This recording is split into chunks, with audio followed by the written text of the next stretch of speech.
This is Omar for BoxNation. I'm joined by the new WBC world champion, soon to be Indian champion, Hamzah Sheeraz. Have you moved to Dubai now? Yeah, not yet, not yet. I'm in the process. I'm in the process. I'll be hopefully officially here after the next fight, God willing, everything goes well. So just slowly making that transition.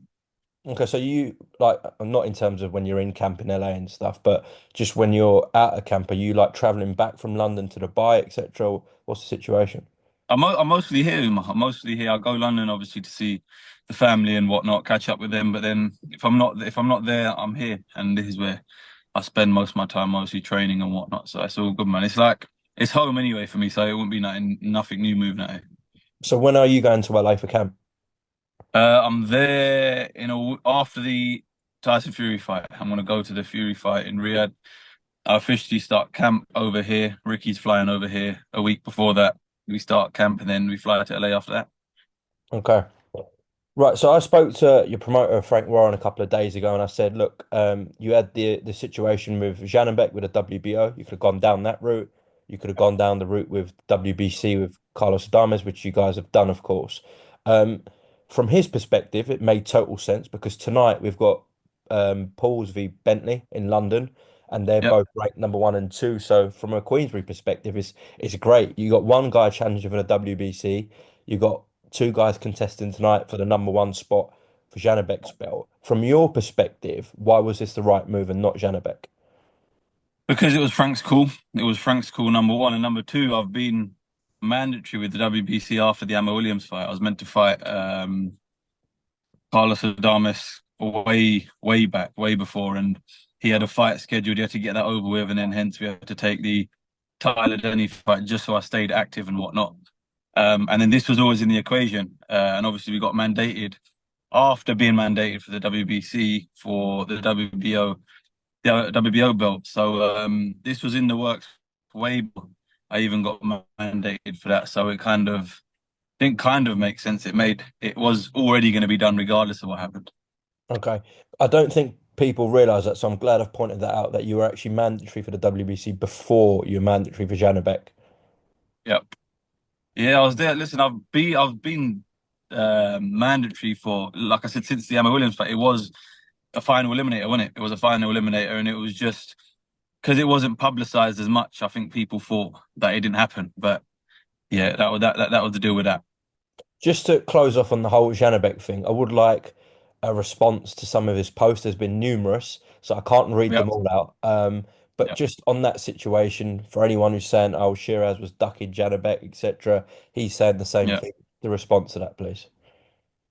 It's silly. To be fair, I don't think any fighter nowadays and age really ducks each other because at a certain level, it all comes down to business and it all comes down to what makes sense financially, and that is the truth, and that is the truth. And obviously, in my case, it was what I was mandated for before being mandated for anything else, and all his little palaver he's having on Twitter, getting all excited and whatnot. It's just silly. It's just silly. Listen, it comes from a position where he's got to kind of not beg, but he's got to try to force these fights because he's not. He's a great fighter, but he's not a massive name, so he has to do these things and make himself look a bit silly. Okay. In terms of Carlos Adames, do you believe Amo Williams was sort of perfect preparation, and even the sparring you would have done for Tyler Denny in the lead up to that fight, for those two camps going into an Adames fight, do you think that was perfect preparation? I wouldn't say it's perfect preparation, but it's definitely good preparation. Like in terms of you're heading in the right direction, because listen, at this level, you can really and truly never be fully prepared. You got to learn something about yourself when you win a world title. It's never as straightforward as just going in there and walking straight out happy days. I understand that this is a serious operator I've got in front of me, and I'm well aware of that, well aware of it, and I think that's what's going to make it such a great fight, and what's going to help me and enable me to get the win. He is a spiteful puncher, but you've been in there with Amo Williams, who's a big puncher himself. Yeah, no, exactly. I have, but I think this is different because Adames is a lot more experienced. He's a lot more experienced. He's been in there with some top fighters, and it. Listen, I get the win. There'll be no doubt that I am a force to be reckoned with at world level, being a world champion. Hamza, it's a bit odd I'm asking this question to the challenger, because Yeah. normally in these situations, the champion would have gone through sort of big fight weeks and dealt with a lot of media and all the commitments you have to go through with a Riyadh season fight week. But actually, in this situation, it's role reversal. It's the challenger, yourself, who's done all that numerous times. It's like probably bread and butter for you now, doing that sort of thing. For a Carlos Adames, it's going to be totally different. This fight week that approaches in on February 22nd. Do you believe that could be some sort of a little advantage outside the ring for yourself? It could be, because you can never ever really be fully prepared for the Saudi Riyadh season fight week events because they're just as big as the fight nights. Do you know what I mean? The press conferences, the grand arrivals and whatnot, and it's an honor to be a part of it as well. But you can never be fully prepared, never be fully prepared. But at the end of the day, he's a world champion and he's a world champion for a reason. Do you know what I mean? I don't think it'll affect him too much. And yeah, I'm sure you're confident of the victory, but do you believe you can stop Carlos Adames? Yeah, 1,000,000%, 1,000,000%. The plan just to just go in there and do what I do, whether that win on points, whether I knock him out, it don't matter. But going back to your question, yes, I believe I can stop Carlos Adames. Frank's obviously got a fantastic track record with his fighters of putting them in a world title shot in the right time. He's got a very good track record. He's hardly got any wrong really. Um, so he's putting you in this situation now. That must fill you with confidence. He's kind of given you the green light and said, "Look, I'm fully backing you to get this done." Yeah, yeah, it's good, and he's a Hall of Fame promoter for a reason. Do you know what I mean? He knows what he's doing. He's been doing it for years, and all I ever had to do was listen to what he says and beat whoever's put in front of me, and that's all I've been doing. Not complicated it at all. And here we are today. Come February 22nd, there'll be a new WBC middleweight champion of the world, inshallah. To be fair, I remember speaking to like you 5, 6 years ago in your early days, and you Yeah. just said, "If you give me the opportunity, I'll deliver." I lost you there, Umar. I just said I remember speaking to you sort of in the early days when you first started out, and you said, "As long as you give me the opportunity, I'll deliver." Yeah, exactly. And that's I've stuck by that. I've stuck by that. As long as you give me a platform and opportunity, I'll always deliver. And yeah, I've stuck to that promise and I've kept to that promise. And that's what I plan to do for the rest of my career. I know Nigel Benn won it at super middleweight, but it's quite iconic, that WBC title. Not many Brits have won it. Um, Yeah. and like that picture that goes around of him holding that WBC strap. Now, if you do accomplish this, in your opinion, when you do accomplish this on Feb 22nd, that puts you in that kind of that bracket of a rare Brit who's won a WBC title. Yeah, it's mad when you think about it. All the legends have won this prestigious belt. Um, and to be a part of history. And hopefully, like I said, come February 22nd, I'll cement my name in the history books. Absolutely. In terms, I've mentioned the name Ben there. It looks like Chris Eubank Jr. and Conor Ben won't be happening. You actually did predict that, didn't you, Hamza? Yeah, yeah, I did. I did predict it. Um, and I said it. I said it. I think it was going to come to this kind of situation. But listen, at the end of the day, I don't think he's too concerned about world titles and whatnot. He just wants to make as much money as he can, and it is what it is with him. Do you know what I mean? I'm sure I'll see him. I'll see him in a ring one day. What are your thoughts on him fighting Lara? There are talks about that fight. It's a fight I think personally he should stay away from. I believe Lara will stop him within 8 rounds, and I'm not saying that because I'm not fond of his boxing style or whatnot, but I believe Lara is all wrong for him, and it doesn't matter his age and whatnot. He's like a fine wine. If you watch his last few fights, the way he's been fighting, he's a serious fighter. He always has been, but with age, it's not making a difference. With you now fighting Adames, Conor Ben, it looks like he's going to be fighting Marius Barrios. Pauls and Bentley have got their situation tonight, which has implications for Janabek. And you're saying really, and I've heard a few people in the trade say Eubank should not fight Lara. It looks Yeah, like he should have probably taken the fight with you. which makes sense. Do you know what I mean? And he would have got what 6 million for it, or whatever the offer was, 5 or 6 million. It was a win-win to be fair, but obviously he didn't look at it that way. And it is what it is. it's just the game, innit? The game, it's the game doing what the game does, and I've just got to enjoy it, take everything in my stride, and then just worry about Carlos Adames now. Chris Eubank Jr., all these names, they're all irrelevant. It's all everything is all geared towards Carlos Adames.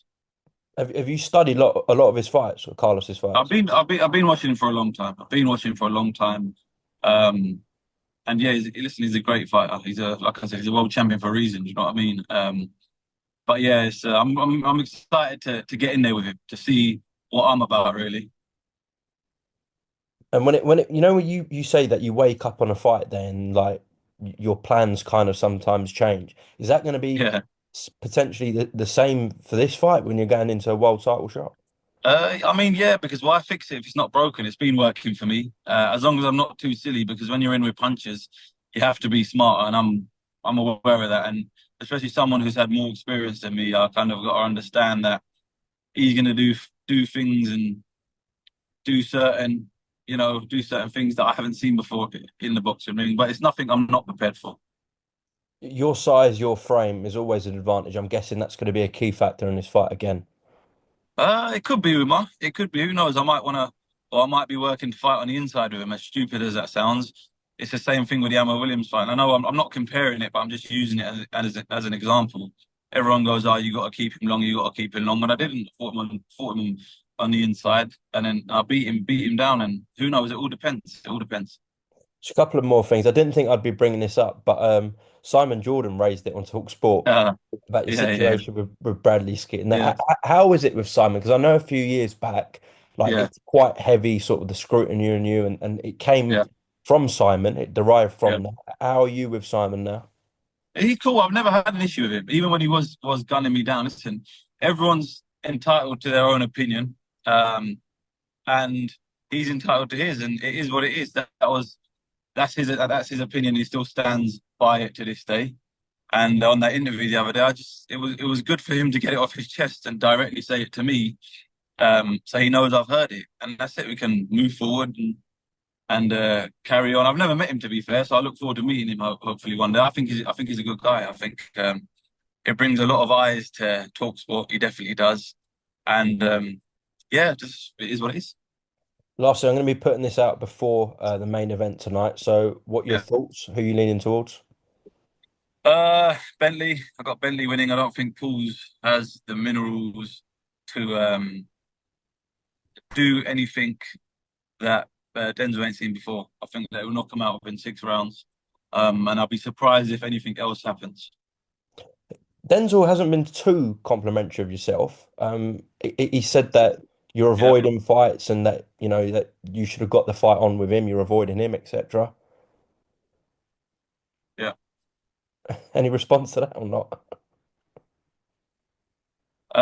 Not really, Umar. Not really. And I've always said, listen, I don't personally know him, um, and I don't really get involved emotionally in this game because once you do, people can take advantage of you. Your own feelings going to take advantage of yourself. And listen, it's just he needs to understand it's just the game. I'm in a better situation than he was. What now currently, but before when I was chasing the fight with him or whenever it was meant to happen, he said I needed to earn my stripes, and now I've done that. All of a sudden, I'm a pussy. It's um, it's interesting, but like I said, good luck to him. Good luck to him. I hope he smashes it. I hope he goes and wins a world title, and then maybe me and him can unify one day. But as for now, yeah, good luck to him, man. I know you're on your way to the Grand Prix, so you're gonna be watching the Grand Prix. You're gonna be watching the fight tonight. I'll be watching the Grand Prix. In all honesty, I'll be watching the Grand Prix. Um, yeah, but listen, good luck to all the fighters fighting tonight. Enjoy it and do what they do best. Listen, Hamza, enjoy the Grand Prix, and then I'll see you out in Riyadh for the big one, Usyk Fury 2. I'll see you there. Have a good one, Umar. Thank you very much, bro. Thank you, Hamza.